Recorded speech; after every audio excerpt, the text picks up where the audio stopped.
ఏళ్లు గడుస్తూనే ఉన్నాయి. ఆయన మనల్ని అందరినీ వదిలేసి వెళ్ళిపోయి ఏళ్లు పెరిగే కొద్దీ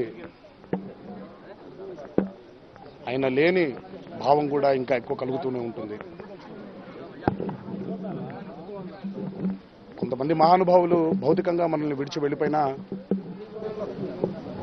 వాళ్ళు చేసిన మంచి కార్యక్రమాలు కానివ్వండి, వారితో పంచుకున్న అనుభూతులు కానివ్వండి, వారు చేసిన మంచి కానివ్వండి ఎప్పుడూ మన చుట్టూనే ఉంటూనే ఉంటుంది.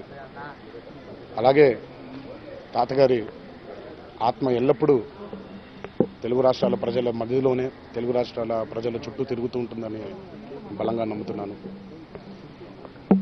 ఏదేమైనా